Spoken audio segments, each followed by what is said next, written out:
Ta'ala telah memilih kita pada malam ini untuk menyebut-nyebut nama kekasihnya, iaitu baginda Nabi Muhammad SAW. Mudah-mudahan dengan menyebut dan berselawat akan Rasulullah SAW kita dirahmati oleh Allah Subhanahu Wa Taala di dunia dan di akhirat, mudah-mudahan insya-Allah. Katanya Imam Al-Haddad radhiyallahu taala dalam kitabnya Nasihat Agama dan Wasiat Iman, Aku menulis nama orang-orang yang saleh agar Allah Subhanahu Wa Taala menurunkan rahmat-Nya ke atasnya. Yakni dengan menulis nama orang saleh saja sudah mendatangkan hujan rahmat daripada Allah Subhanahu Wa Taala. Cuba kita bayangkan menyebut nama para rasul dan para nabi alaihi wassalatu wassalam. Bagaimana pula kalau kita memperbanyakkan menyebut nama penghulu bagi sekalian Rasul dan Nabi, itulah baginda Nabi Muhammad SAW. Mungkin bilion rahmat yang Allah Ta'ala turunkan kepada mereka yang ikhlas menyebut dan berselawat ke atas Nabi Muhammad SAW. Rasulullah SAW adalah sebelum Rasul dan makhluk di sisi Allah Subhanahu Wa Taala. Tidak ada yang terlebih mulia daripada baginda Nabi Muhammad SAW. Tidak ada seorang pun yang boleh sampai kepada Allah melainkan berwasilah, perantaraannya adalah baginda Nabi Muhammad SAW. Maka sesiapa yang mencari selain daripada Nabi Muhammad SAW untuk sampai kepada Allah Subhanahu Wa Taala, ketahuilah ia akan menemui jalan yang buntu. Lalu bagaimanakah untuk pergi kepada Rasulullah sedangkan kita tidak bergantung dengan orang-orang yang mengenal akan diri baginda Nabi Muhammad SAW. Tidak mungkin untuk mencapai cinta kasih daripada Nabi SAW, melainkan terlebih dahulu mengasihi dan kasih kepada orang-orang yang dikasihi oleh baginda Nabi Muhammad SAW. Kita mesti mengenal isteri baginda Nabi Muhammad SAW. Mesti meletakkan kasih sayang terhadap isteri-isteri ummahatul mukminin radhiyallahu ta'ala anhunna. Mesti menanamkan dalam diri kita dan anak-anak kita, orang-orang yang kita kasih, nama-nama ini. Nama Sayyidatina Khadijah radhiyallahu ta'ala, nama Sayyidatina Aisyah radhiyallahu ta'ala, dan yang lainnya. Mesti menanamkan dalam diri kita kasih sayang terhadap keturunan baginda Nabi Muhammad SAW, daripada keturunan Sayyidina Hasan dan Sayyidina Husain radhiyallahu ta'ala. Kita mesti menanamkan rasa kasih dan sayang kita terhadap sahabat-sahabat baginda Nabi Muhammad SAW. Ini semua tuan-tuan dan puan-puan golongan yang menjadi jambatan penghubung antara kita terhadap baginda Nabi Muhammad SAW. Jikalaulah jalan-jalan ini kita tak nampak, jikalaulah jalan-jalan ini kita tidak dapat melihatnya, sesungguhnya kita hanyalah berangan-angan saja untuk pergi kepada Allah tanpa ada penghubung antara kita dengan Allah Subhanahu Wa Taala. Tuan-tuan dan puan-puan yang dirahmati oleh Allah Subhanahu Wa Taala, lihatlah betapa Allah Subhanahu Wa Taala memuliakan majlis ini dengan menghadirkan kita bersama-sama orang yang dimuliakan oleh Allah Subhanahu Wa Taala. Ada dari kalangan kita para habaib, ada dari kalangan kita para asatizah, tuan-tuan, ada di kalangan kita tulabul ilm, penuntut-penuntut ilmu, ada di antara kita hufadul Quran, ada di antara kita orang-orang yang lebih berumur daripada kita ataupun anak-anak yang muda daripada kita. Di dalam majlis ini kita dapat memuliakan orang yang lebih tua daripada kita dan memberi belas kasihan kepada orang-orang yang lebih muda daripada kita. Nabi SAW bersabda, bukanlah daripada golongan kami orang yang tak reti memuliakan orang tua dan tidak belas kasihan kepada orang-orang yang muda. Di dalam majlis ini kita boleh mempraktikkan sunnah baginda Nabi Muhammad SAW, iaitu memuliakan orang yang lebih tua daripada kita dan belas kasihan terhadap orang yang lebih muda daripada kita. Para ulama mengajarkan untuk kamu mengelak daripada buruk sangka kepada orang lain. Apabila kamu melihat satu orang tua, hendaklah kamu berdoa kepada Allah Subhanahu Wa Taala, ya Allah, ampunkanlah dosa saya, dengan kemuliaan orang tua ini. Kerana orang tua ini lebih mula hidup, lebih awal hidup berbanding dengan diri saya. Sudah tentu banyak amal ibadat. Ya Allah, dengan berkat orang tua ini, ampunkanlah saya. Apabila orang tua berjumpa dengan orang muda, perkataan orang tua itu berdoa kepada Allah, Ya Allah, ampunkanlah dosa saya dengan berkat budak ini. Kerana budak ini masih muda lagi, belum banyak berbuat dosa berbanding dengan saya yang sudah hidup. Jadi kalau dipraktikkan sunnah baginda Nabi Muhammad SAW, diamalkan sunnah baginda Nabi Muhammad SAW, diamalkan petunjuk baginda Nabi Muhammad SAW, insya-Allah kita dapat berjaga dan memelihara diri kita daripada berburuk sangka terhadap umat baginda Nabi Muhammad SAW. Yang demikian itu adalah natijah naratif kesan daripada menghidupkan majlis yang memperbanyakkan sebutan nama Rasulullah dan selawat ke atas baginda Nabi Muhammad sallallahu alaihi wasallam. Mudah-mudahan Allah Subhanahu wa taala menjadikan kita dari kalangan mereka yang selalu berbuat berbaik sangka terhadap umat baginda Nabi Muhammad sallallahu alaihi wasallam. Mengampunkan segala dosa-dosa kita, dosa orang tua kita, dosa kedua ibu dan ayah kita, dosa-dosa orang-orang yang berkasih, dengan berkat kemuliaan baginda Nabi Muhammad sallallahu alaihi wasallam. Segala apa yang kita lantunkan, yang kita ucapkan daripada puji-pujian terhadap baginda Nabi Muhammad sallallahu alaihi wasallam pada malam ini atau malam sebelumnya atau yang akan datang, tidak sama sekali boleh menyamai kedudukan baginda Nabi Muhammad sallallahu alaihi wasallam. Disebutkan dalam kitab Maulid, jikalau seorang itu menghabiskan masanya, dunianya, akhirat untuk memuji akan Nabi Muhammad SAW, dia puji Rasulullah, puji Rasulullah, puji Rasulullah, siang malam dia dihabiskan puji ke atas baginda Nabi Muhammad SAW, belum lagi pujian itu dapat mencapai kesempurnaan baginda Nabi Muhammad SAW.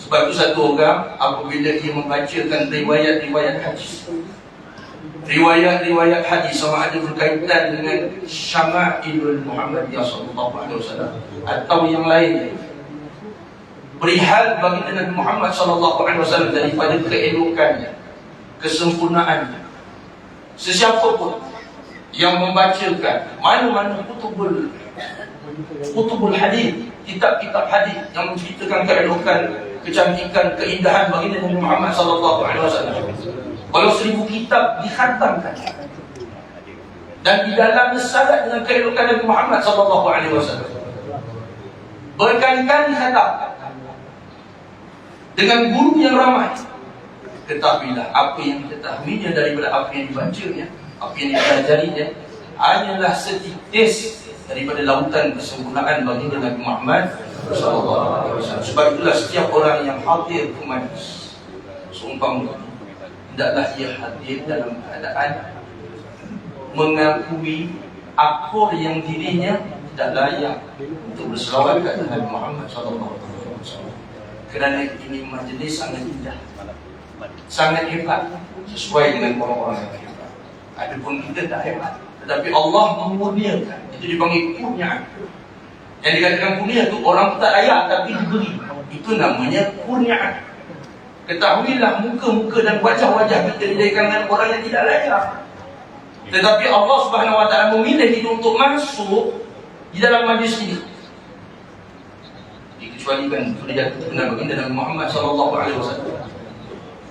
Umum kita orang biasa, umat biasa, untuk hadir di dalam majlis ini yang mana menyebut langsung kesempurnaan Rasulullah, selawat ke atas Nabi Muhammad sallallahu alaihi wasallam, yang sebenarnya tidak layak. Bahkan silap hari bulan kita mengotori majlis itu dengan maksiat zahir dan batin yang kita buat. Namun begitu dengan limpah kurnia Tuhan Allah Subhanahu wa taala memilih kita semua ni untuk sebut nama kekasih. Bukan sekali, bukan dua kali, banyak kali. Lalu kita menyeru, Ya Rasulullah, ya Nabi, ya Nabi, laka syafa'ah, hadha matlabi. Dan tak layak, mohon yang tinggi-tinggi pula tu, syafaat baginda Nabi Muhammad sallallahu alaihi wasallam. Dalam masa yang sama kita bermaksiat, dalam masa yang sama juga kita mohon syafaat baginda Nabi Muhammad SAW. Ini menunjukkan bahawasanya kedudukan kita dan sudut kelayakan kita memang tidak layak, namun dengan limpah punya Tuhan dan berkat baginda Nabi Muhammad SAW. Siapa pun kamu daripada umat baginda Nabi Muhammad SAW, Allah membuka seluas-luasnya pintu taubat, dan Rasulullah SAW menerima kamu walau apa pun keadaan kamu kerana syafaat Nabi Muhammad SAW untuk orang-orang yang berdosa dari kalangan umat. Mudah-mudahan Allah memuliakan syafaat baginda Nabi Muhammad SAW kepada kita semua. Mudah-mudahan Allah Subhanahu Wa Taala menyelamatkan kita dan orang-orang yang kita kasih, himpunkan kita bersama dengan para kekasih Nabi Muhammad SAW, mengekalkan hati kita di atas jalan kebaikan, mengampunkan segala dosa-dosa yang telah kita lakukan sama ada dengan sengaja ataupun tidak. Mudah-mudahan Allah Subhanahu Wa Taala jadikan kita dari kalangan orang yang sentiasa menghidupkan hati dan membasahi lidah dengan memperbanyakkan selawat ke atas junjungan besar Nabi Muhammad sallallahu alaihi wasallam. Allahumma amin ya rabbal alamin. Mudah-mudahan dengan berkat majlis yang seumpama ini Allah memberi petunjuk kepada kita, menumbuhkan hati kita untuk kita terus belajar syariat Nabi Muhammad sallallahu alaihi wasallam, untuk kita bersungguh-sungguh dalam mengamalkan sunnah Nabi sallallahu alaihi wasallam. Bukan sunnah-sunnah yang besar-besar yang kadang-kadang orang awam mungkin tidak mampu untuk melakukannya, tapi sunnah-sunnah yang sepatutnya biasa kita buat. Memang kita boleh buat, tetapi al-ma'lum al-insan la yakhlu 'anil khata' wa nisyan. Kita ada sifat lupa, kita ada sifat acuh tak acuh, kadang-kadang mengambil ringan urusan sunnah Nabi SAW. Tapi kita terus berdoa kepada Allah, mudah-mudahan kita, yakni kami semua ni, kesan daripada majlis yang barakah ini dapat kita menganggap, melihat sunnah-sunnah itu amat patut untuk kita amalkan di dalam kehidupan. Sunnah pergi ke masjid, sunnah keluar dari masjid, sunnah memakai pakaian, sunnah menanggalkan pakaian, sunnah nak tidur, sunnah bangkit daripada tidur, sunnah nak masuk tandas, sunnah keluar daripada tandas, sunnah makan, sunnah minum, dan segala sunnah-sunnah yang mana sehariannya kita boleh mengamalkannya, kerana itulah perbuatan dan pekerjaan yang kita tidak lari dalam sehari. Mana ada orang yang tak masuk dalam tandas dalam sehari? Umumnya biasa masuk dalam tandas, boleh mengamalkan sunnah masuk dalam tandas. Mana ada orang yang tak tidur dia, melainkan yang ada penyakit, tapi bukan keseluruhan, tetap juga mengikut umum orang akan tidur sampai masuk. Kita boleh juga beramal sunnah untuk sebelum tidur, bangkit daripada tidur. Dah sudah tentu tidur, ada bangkitnya. Kalau tidur tak ada bangkitnya, dia bukan tidur lagi. Ada bacaan, ada sunnah. Kalau tak dapat panjang, yang sedikit. Kaedah menyebutkan kalau tak boleh beramal sunnah secara keseluruhannya, jangan tinggal keseluruhan. Jadi mudah-mudahan dekat majlis awal, niat baik tuan-tuan dan puan yang menjayakan majlis umpama, niat baik orang-orang yang memudahkan urusan majlis ni sehingga kita dapat bersama-sama pada malam ini berselawat atas Nabi Muhammad SAW.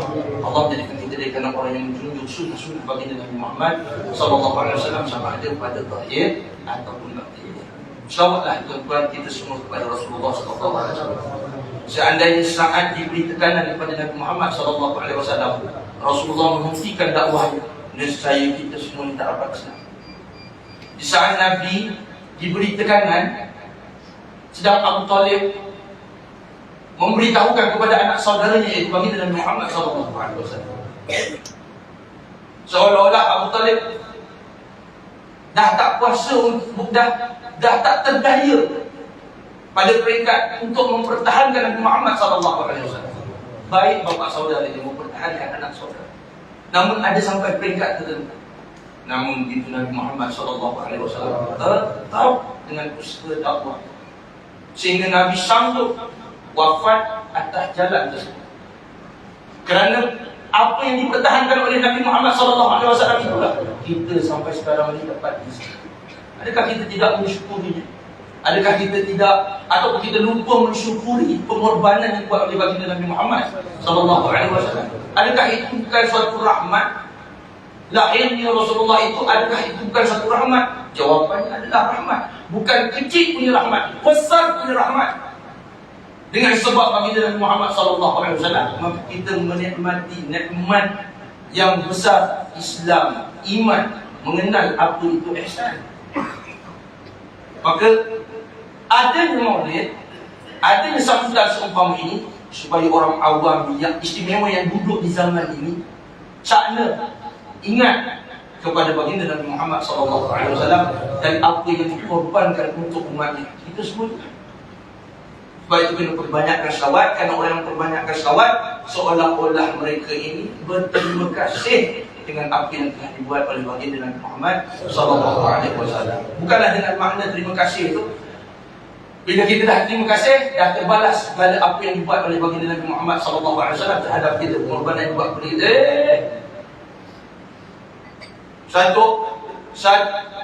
Apa pun yang kita buat tak mungkin boleh membalas jasa dan pengorbanan baginda Nabi Muhammad SAW. Sebab kita puji Rasulullah hari ini, cerita keindahan Rasulullah ini, beritahu tentang sirah baginda Nabi Muhammad SAW seperti di dalam kitab Maulid.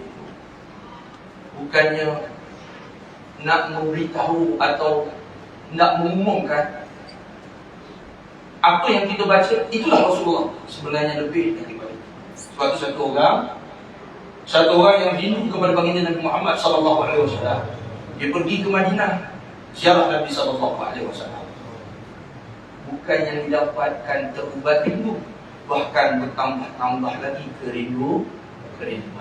Hari ni, malam ni, kita sebut keindahan Rasulullah, selawat banyak-banyak ke atas Rasulullah. Adakah apa yang kita sebut dan berpuji-pujian itu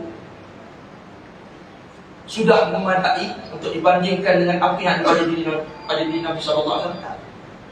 Bahkan tidak cukup dengan pujian. Semakin kita puji malam ni, menunjukkan atas betapalah kita ni sangat-sangat kurang mengenal akan baginda Nabi Muhammad SAW. Mudah-mudahan Allah Subhanahu Wa Taala mengampunkan dosa-dosa kita semua, sahihkan batin dengan kemuliaan baginda Rasulullah SAW.